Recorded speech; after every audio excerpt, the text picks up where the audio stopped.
Meu nome é Norival Romão.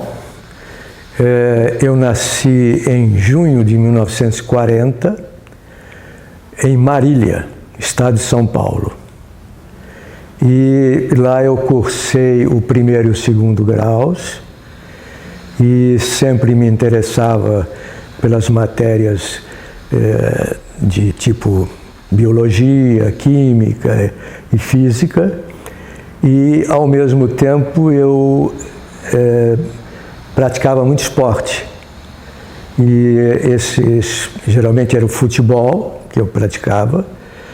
E eu vinha de uma família descendentes, já brasileiros, mas descendentes de italianos. E depois da fase de primeiro e segundo grau, eu vim para o Rio de Janeiro a convite de um colega para fazer o vestibular. E esse vestibular de medicina eu passei para a faculdade em 1961 e me formei na Faculdade Nacional de Medicina, da antiga Praia Vermelha, hoje é da UFRJ, em 1966. Comecei a me interessar pela cardiologia e já no 6º ano, e o local onde eu iniciei, que eu fiz um pequeno curso e fiquei por lá, foi na 6ª Enfermaria da Santa Casa de Misericórdia do Rio de Janeiro. Era o serviço do professor Nelson Botelho Reis.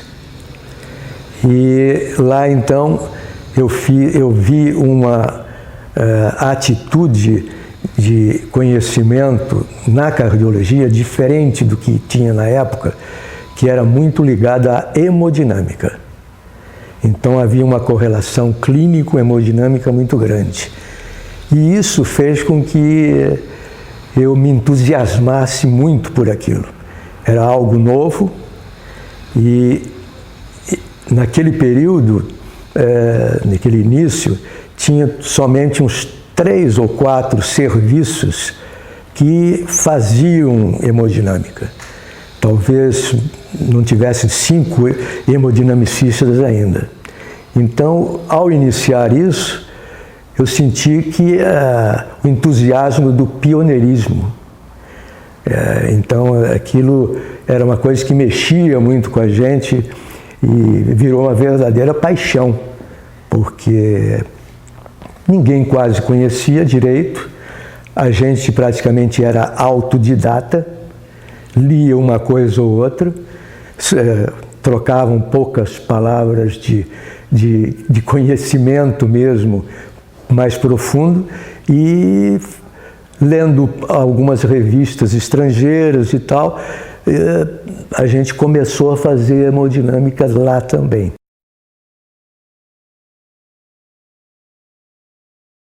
E, bom, lá havia, primeiro, já uma aparelhagem de raio-x sem intensificador de imagem. Não tinha intensificador de imagem, era ainda aquela de apagar a luz para se ver. Depois é que nós importamos, uns 2 ou 3 anos depois, tipo final dos anos 60, aí então já tinha intensificador de imagem, junto ao serviço de raio-x do professor Caminha, e lá então começamos a fazer. Ali, como junto, tinha um curso de cardiologia de extensão universitária do próprio professor Nelson Botelho Reis. Então, ali juntaram as duas coisas. Quer dizer, eu já comecei também dando aula no curso, dava aula já com uma ênfase maior na hemodinâmica, e aí eu fiquei mais entusiasmado ainda, porque eu podia ensinar aquilo, o pouco que já tinha aprendido, mas já com alguma experiência. Então eu fui evoluindo interiormente e ensinando outros, no qual Logo em seguida veio a turma de Dr. Ciro e outros colegas, que deve ter hoje ainda no Rio de Janeiro uns 20 participantes daquela época. E aí eu fiquei lá na Santa Casa em torno de uns 25 anos aproximadamente. Depois disso, mesmo continuando lá, aí eu fui ser chefe de hemodinâmica do Hospital de Cardiologia de Laranjeiras. E isso já foi em 1986. E fiquei como chefe até 1997, quer dizer, 11 anos, como chefe da cardiologia. Na Santa Casa, a gente já tinha desenvolvido algumas outras coisas além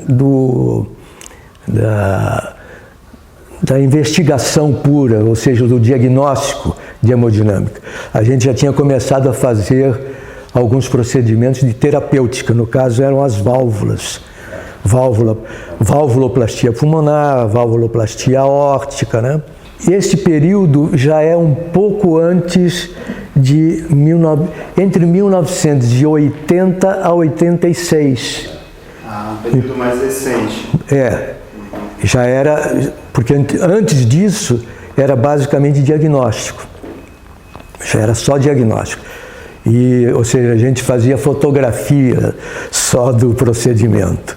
Depois é que veio a terapêutica. E na Santa Casa eu fazia valvuloplastias e depois de 1986, lá no Hospital de Cardiologia de Laranjeiras, nós introduzimos aqui no Rio de Janeiro, naquele serviço, porque já existia em outros serviços, a angioplastia coronária.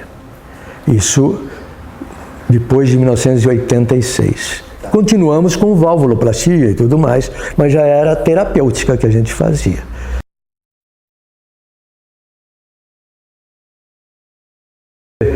O diagnóstico clínico já era basicamente uma interação entre a radiologia e a cardiologia.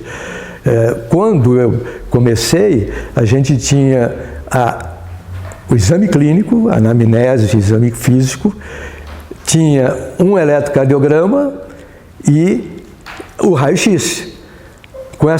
E foi por isso que eu me entusiasmei também, porque a gente fazia com essas três coisas, a gente fazia praticamente 90% dos diagnósticos naquela época. Não existia ainda outras coisas, né? Não existia eco, não existia nada disso, nem essas mais modernas. Mas isso era o suficiente para que a gente fizesse diagnóstico, discutisse, fazia sessões clínicas. Então a interação com a radiologia era total. A gente ficava de um lado para o outro, ia lá, via chapa, ouvia a opinião do radiologista, voltava, discutia com os colegas cardiologistas. Era normal isso.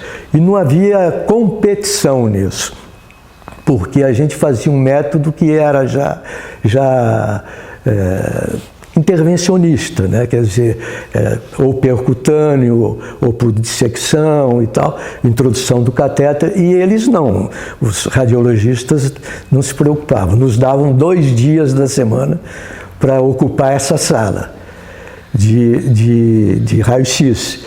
Então a gente ia à vontade, o serviço do professor Caminha era, nesse aspecto, inteiramente à vontade, ele era entusiasmado também por isso, e os assistentes dele também, tinha o Dr. Belache, que era mais assessorado, mas junto com a gente.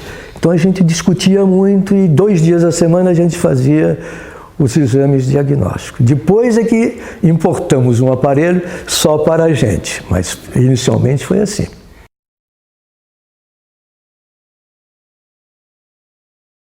O primeiro contato realmente, quer dizer, foi quando eu fui na 6ª Enfermaria da Santa Casa fazer esse curso de extensão universitária. Era um curso, foi o primeiro ano que teve curso. E lá então já existia a radiologia e já existia esse pensamento hemodinâmico. Então nós começamos vamos fazer isso. E nessa época nós tivemos um colega que veio que tinha ido aos Estados Unidos, que acabaram de voltar, que é o Ivan Gonçalves Maia, mas se interessava muito mais em arritmia, que até hoje ele ainda é interessado em arritmia, né? Mas ele tinha passado um período lá em Phoenix, nos Estados Unidos, com o Alberto Benchimol. E ele aprendeu algumas técnicas de cateterismo cardíaco.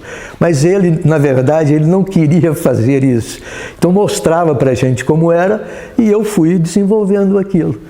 E ele ficou praticamente só mais junto com a arritmia e tudo mais. Depois aí foi praticamente eu fazia sozinho, aí vieram outros colegas, junto teve... porque naquela época a gente fazia diagnóstico de tudo. Todas as cardiopatias, inclusive de criança, de congênita.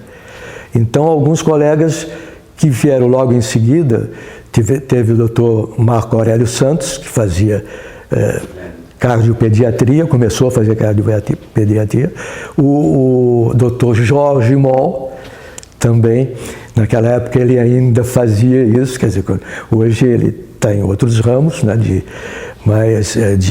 hospitais. Então, e logo em seguida outros colegas vieram, nos quais vinham os mais jovens, né, que é o doutor Ciro e outros colegas, doutor Renato Vilela, doutor Clerman, Vanderlei Lopes, né, ou seja, outros colegas foram aparecendo, depois foram se juntando, porque isso vem ao conhecimento de um, de outro e tal. Lá tem alguém que dá oportunidade, ensina. Então, foi dessa forma. E para mim era muito bom, porque a coisa que eu mais gostava era isso, ensinar.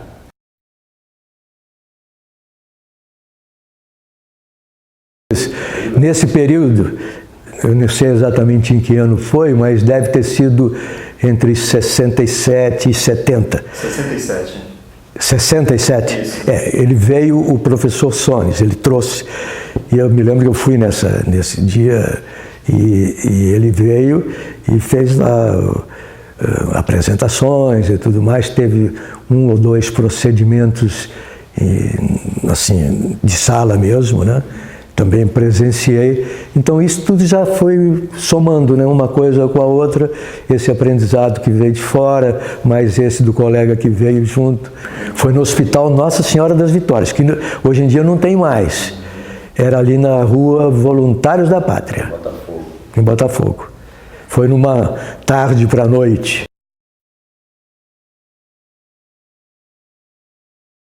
Foi num congresso. No congresso? Se eu não me engano, da Bahia. Salvador. Salvador.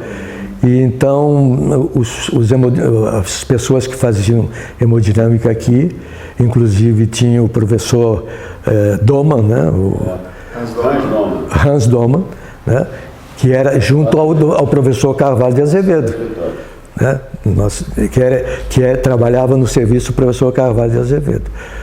E então, nesse congresso, juntamos eu, o doutor Pierre, o doutor Doman e outros colegas. Já existia, aí já passava a ter uns talvez até um próximo... Sandoval também tinha.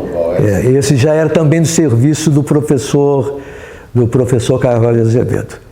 E aí então nós nos reunimos lá no congresso e achamos que era um momento de pensar em fundar um departamento de hemodinâmica. Na época seria o departamento de hemodinâmica. E fizemos depois, a seguir, um primeiro congresso, se eu não me engano, foi em Guarujá, em Santos. Foi logo em seguida, no ano seguinte, eu acho. E então, todos nós ficamos como sócios fundadores. Né? Todos esses viramos sócios fundadores. Nós que fundamos o departamento de hemodinâmica.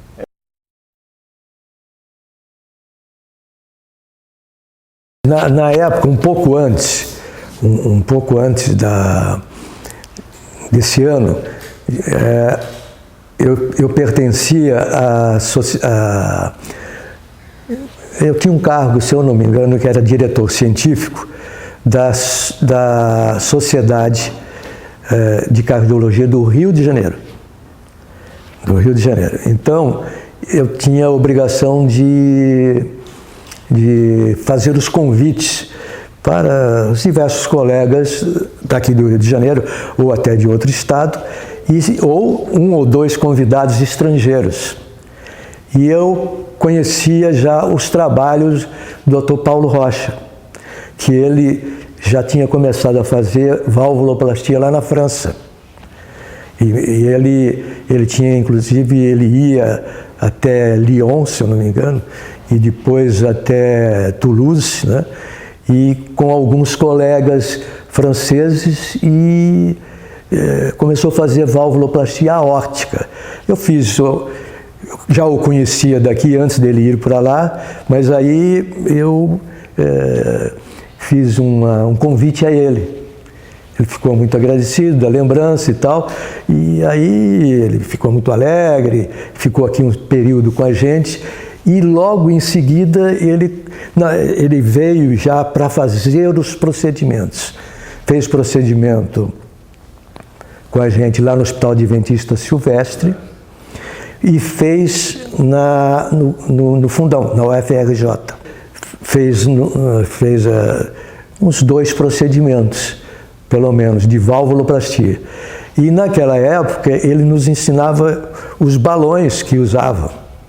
E chegou a me mandar alguns balões. Catéter balão para valvuloplastia pulmonar e aórtica, já existia. Já existiam também o balão para coronária. Já foi em 1977 com o Grussi, né?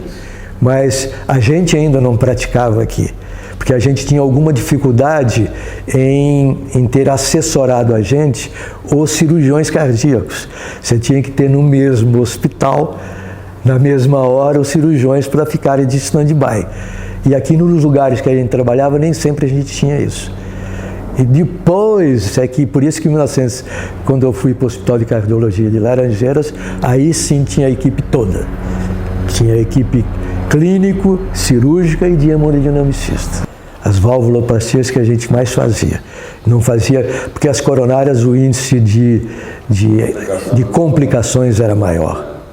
O índice de complicação, o vaso se dilatava o vaso, mas às vezes ele fechava na hora. Então, exigia uma atividade cirúrgica em seguida. De urgência. Então, é por isso tinha que ter. A gente tinha que ter uma equipe cirúrgica junto. Ele começou aqui no Instituto de Cardiologia do Estado, mas logo após uns anos de formado, ele é de uma geração um pouco antes da minha. Então, ele foi para a França e ficou lá.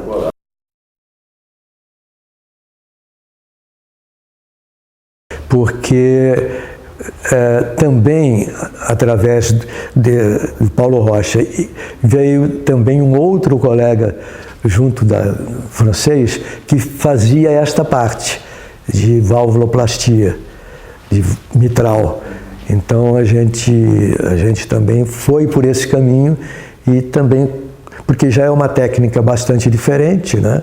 Mas teve também convites feitos, se eu não me engano, também lá lá no serviço do professor Carvalho, se eu não me engano, que veio o professor Inoue, japonês. Isso, Kenji Inoue. Inoue. E ele, então, nós fomos lá, vimos a apresentação e tudo, e depois começamos a reproduzir aqui. Também, aí já a valvuloplastia mitral já foi mais recente, quer dizer, na época que eu já fui para o Hospital de Cardiologia de Laranjeiras. Não, até hoje ainda é praticamente igual. Mas ainda mesmo assim se usa muito o balão de Inoue, né? Até hoje, né? É uma referência. Mas não mudou. A técnica é diferente porque a valvuloplastia aórtica com balão sempre foi por via arterial, né? Retrógrada no sentido da válvula, e depois dilatava-se com o balão. Era assim, né?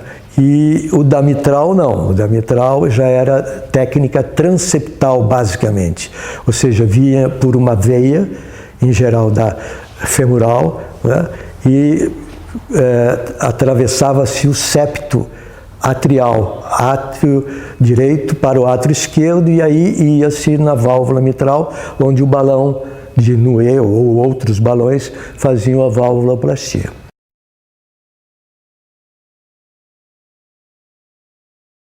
Muito boa, sempre, nunca tivemos o menor problema. Muitos convites, participações de mesa redonda, ou seja, participação ativa com apresentação de trabalhos, né, em vários congressos. Foi um desenvolvimento normal de membro da sociedade e participante de congresso.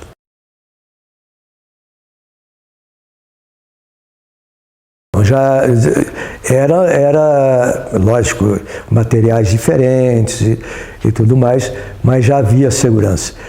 E não se fazia com muita... se estudava muito antes de fazer, né? Porque sempre tinham riscos, né? Eram maiores, os materiais eram, em relação aos de hoje, por exemplo, eram ridiculamente grosseiros, né? Mais grosseiros. Mas a gente selecionava os casos muito bem e só levava ao procedimento terapêutico, né? Pela hemodinâmica, quando, na verdade, podia ser da mesma qualidade da cirurgia ou melhor. Porque senão fazia-se a opção para enviar a cirurgia, que já estava muito mais na frente. Já tinha, inclusive, começado muito antes, né? Na década de 50, né? Que tinha começado. A cirurgia cardíaca com extracorpóreo. Então tinha muito mais avanços e poderia ser mais seguro em determinadas situações. Bom, a primeira sensação que eu tenho, por exemplo, é que nós começamos uma descoberta, né? A segunda é que eu fico até hoje muito orgulhoso de ter feito esse caminho, porque eu acabei fazendo uma das coisas que eu mais gostava, que era doar o conhecimento. Doei muito conhecimento para muita gente. Então, e isso fez com que se espraiasse o conhecimento também para mais gente. E eu pude sentir a evolução toda fantástica que veio de ano para ano. Então, isso também é de uma satisfação enorme, e de a gente já ter começado uma coisa muito que parecia que a gente não sabia o que ia ser de fato no futuro, e ver como é que floresceu isso e como chega até hoje, em que, por exemplo, uma valvuloplastia que a gente fazia com balão, hoje serviu como caminho para o implante de válvula aórtica, que é o de momento, né? O pontapé inicial. E hoje eu vejo, e a gente faz aqui no Rio de Janeiro, faz em São Paulo, em todos os lugares, tem muitos, hoje em dia está quase na moda, né, fazer muito, os aórticos idosos hoje basicamente não fazem mais cirurgia, ou fazem muito pouco. Então a sensação que a gente tem é que tudo aquilo que a gente fez antigamente, a gente vê agora, que era o futuro daquela época, a gente vê uma beleza de procedimentos, quer dizer, procedimentos terapêuticos, até com facilidade, coisas que a gente, naquele tempo, nunca ia imaginar que ia ser tão fácil, né? O implante de stent em todos os lugares do corpo. A evolução técnica foi fantástica. Foi fantástica, a evolução técnica, o material. Então a gente... se a gente for olhar, a gente fala assim, puxa, nós é que começamos isso, né? Então é uma sensação boa ainda estar presente e fazendo isso. Quer dizer, é uma sensação muito boa.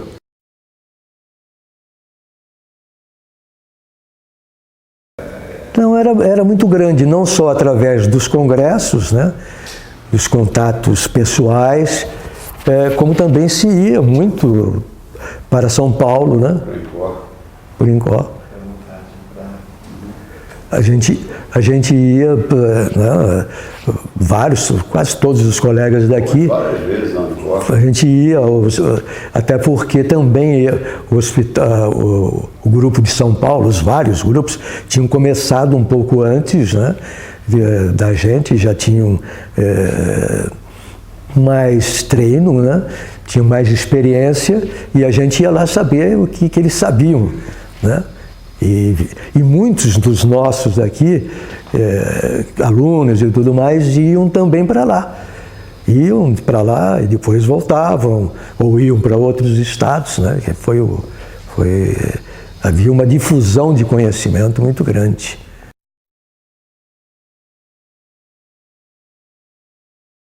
Olha, em todos os lugares que eu trabalhei. Então, inicialmente foi na Santa Casa, depois foi no Hospital de Cardiologia de Laranjeiras, vários colegas que eram residentes, depois evoluíram como médicos lá, ficaram algum tempo. E depois também acabei trabalhando um período até concomitante com Laranjeiras, em um hospital de pronto-socorro chamado Prontocor. E lá eu fiquei até 2008, agora, recente. Também chefiando. Então, neste local, que é o pronto-socorro clínico, cardiológico, cirúrgico cardiológico Prontocor, que fica ali na Tijuca, a gente atendia todas as emergências, principalmente, lógico, os infartos agudos. A gente fazia as angioplastias primárias, e fizemos muita angioplastia primária, de manhã, de tarde e à noite. Muitas, resgatando pacientes que antigamente era só tratamento clínico, de tratamento clínico para tratamento através da hemodinâmica com desobstrução da artéria culpada, ou seja, fazendo uma terapêutica na hora do infarto, ou próximo dele. Isso é importante, porque não é só ter um mapa de onde fazer, que é, por exemplo, a coronariografia, está obstruído e tal, você tem que saber se, ao intervir naquilo, vai ser bom, vai ser terapêutico para o paciente. Isso é importante, porque lesões todos temos, podemos ter maior ou menor grau, mas precisa saber se ela é importante para o doente naquele momento. Então a gente trata isso. Então todos aqueles que passaram próximo de mim, ainda bem, continuam fazendo isso.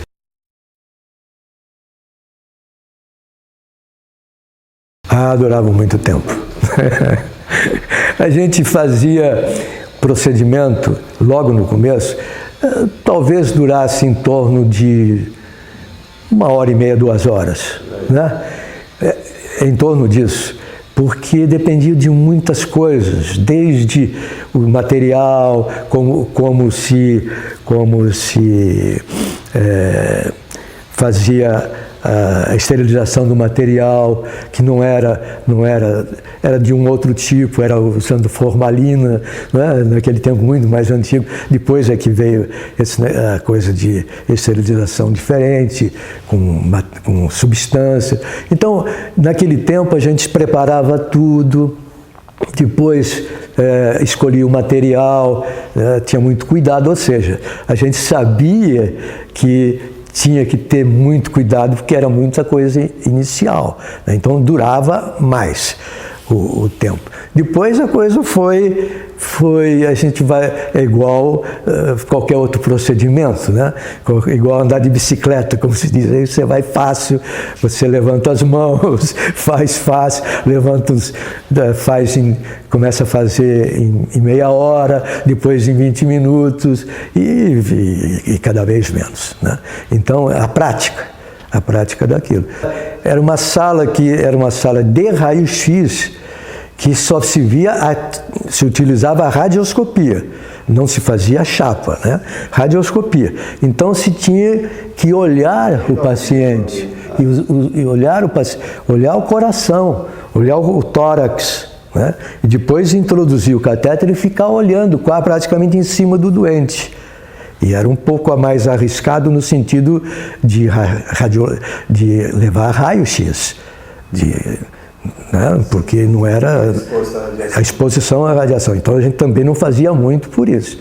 E quando para se ter a ideia de como isso funcionava, tinha que apagar a luz da sala. Sem apagar a luz, a gente não via, era radioscopia mesmo. Às vezes você demorava 5 minutos, 10 minutos para se adaptar ao escuro, e de repente alguém abria a sala, e alguém dizia sempre um palavrão, uma coisa qualquer. Então a gente tinha muita dificuldade, né? Por isso que demorava dessa forma. Mas isso também, para mim, não demorou muito. Nesse momento tinha o aparelho, o raio-x, tinha alguns catéteres, né? Tinha catéteres que se utilizavam no lado direito do coração, através da veia, eram chamados catéteres de Cournant. Então a gente utilizava esses catéteres de Cournant para medir pressão, media-se muita pressão do lado direito do coração, artéria pulmonar, capilar pulmonar, que a gente chamava, que era quando encunhava na artéria pulmonar, depois na artéria pulmonar, no ventrículo direito, na aurícula direita, e depois começamos os acessos arteriais também. No começo, a gente só tinha o receio de entrar nas artérias, não tinha técnica para isso. Depois é que começamos a fazer o cateterismo através das artérias, e aí ia o coração também pelo outro lado, é o chamado lado esquerdo do coração, através da aorta, indo retrógradamente para o coração. Então, essas já são evoluções das técnicas, né? Então, era difícil, né? Não, a anestesia sempre foi, a não ser em crianças, a anestesia era local, sempre foi local. Não tinha, né, no máximo uma sedação para os mais ansiosos, né, mas não tinha. Naquele tempo eu mais me ensinava do que estava mais aprendendo. Mas 1 ou 2 anos depois, quer dizer, a gente como já entrou o aparelho com intensificador de imagem, que já não precisava mais disso.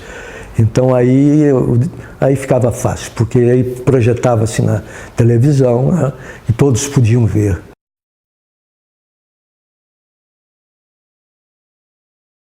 Isso é muito difícil, porque isso aí vai precisar um conjunto de coisas. Uma delas já está ocorrendo e vai ocorrer sempre, que é o avanço tecnológico, certo? E vai não só em materiais, como em aparelhos para se fazer tudo isso que a gente faz agora com outros aparelhos, né? Então, isso primeiro isso vai ocorrer. Esse é um aspecto. No aspecto individual das pessoas, quer dizer, o treinamento também deve se acelerar devido a essas vantagens. Quer dizer, essas vantagens de imagens, né? Vantagem de reprodução do que você faz. Então, isso também vai melhorar muito. E acredito que algumas coisas vão entrar no meio. Quer dizer, é possível até que se consiga fazer daqui a uns tempos, até um pouco à distância, o procedimento. É possível até que se venha a fase robótica dos procedimentos. Quer dizer, você numa outra sala, você utiliza os robôs para que eles façam aquilo e sem você nem levar raio-x, talvez. Os cirurgiões já tem um começo de hemodinâmica também querendo fazer. Já li alguma coisa sobre isso, em que tem algum lugar em que já começa. Evidentemente que aí vem o tal do custo e benefício, né? Mas tudo isso caminha lado a lado. Então, daqui a pouco diminui os custos e aumenta os benefícios, né? Então, é possível que daqui a algum tempo tenhamos isso. E até no sentido do diagnóstico puro, por exemplo, a coronariografia, É possível que, ou seja, injeção de contraste na coronária, filmagem e tal, é possível que daqui a alguns tempos não se faça mais. Já utilize outras técnicas, algumas que já até tem, né? Que é a angiotomografia, né? Então utilize muito mais isso. Ainda tem muitas limitações, mas é possível que no futuro não tenha. E é possível que a gente não faça mais a coronariografia como a gente fazia. Mas a intervenção, acredito que o homem ainda vai ficar muito tempo fazendo a intervenção terapêutica, né? Vai ficar fazendo. Possa ser até que daqui a uns tempos ele faça à distância. Ele faça uma outra sala. E quem sabe, às vezes, ele pode fazer de um estado para o outro ou de um país para o outro. Depende da evolução tecnológica. É possível que talvez alguém nos Estados Unidos daqui a um tempo, ou na Europa, ele faça uma intervenção coronariana de um paciente aqui no Brasil. É possível. Isso tudo eu acredito que é uma evolução que deve se esperar. Deve se esperar sim, porque é o normal, né? Toda vez que é um avanço, avanço tecnológico em uma área, sobrepõe a outra, sobrepõe a outra, sobrepõe a outra. Então, tudo que tem de evolução na química vem para a gente, na física vem para a gente, na construção de um prédio vem para a gente, material que se usa vem para a gente. Tem materiais hoje que eu sei que vão utilizar no futuro. Hoje tem material chamado profeno, que é uma camada extremamente fina de carbono, quase de uma molécula só de carbono, extremamente durável e plástico. Quer dizer, isso vai ser utilizado em tudo, seja nos automóveis, seja nas máquinas de hemodinâmica. Então, tem materiais que surgem e que beneficiam várias ciências, né? Então, isso aí é natural. Toda vez que a gente vai a um congresso, sempre existe alguma coisa nova. Ontem mesmo eu estava vendo alguma coisa desse congresso que está acontecendo lá em Barcelona, né? E tem muitas substâncias usadas contra a aterosclerose, contra o diabetes, contra isso, contra aquilo, que eu falei assim, eu vou ler tudo de novo, porque são coisas que apareceu de um ano para cá. Então, tudo isso eu acredito que vão se agregar e é uma pena que vai ser muito chato, que talvez eu não veja, mas tudo bem. Mas vai acontecer, vai acontecer. Isso 20, 30 anos, realmente, acho que em cada ano que passa a gente vê coisas fantásticas. Imagine em 20, 30 anos. As subdivisões da cardiologia, nossa, é muito grande. Eu, por exemplo, quando comecei, só estudava miocardiopatias, lá na 6ª Enfermaria da Santa Casa. Estudava agressão ao miocárdio, não as outras artérias, nem nada. Estudava muito isso. E tanto que lá era especializado em miocardiopatia. Nós ficamos conhecidos no Brasil como os mais entendedores de miocardiopatia, lá no professor Nelson Botelho Reis. Então a gente tinha as teses de doutorado e tal, todas eram com miocardiopatia. Depois fomos para valvulopatias, depois para coronariopatias, né? Hoje a gente volta já um pouco para as válvulas. Ou seja, a evolução é uma coisa fantástica, isso deixa a gente muito satisfeito de ter a sorte, né, de começar com isso.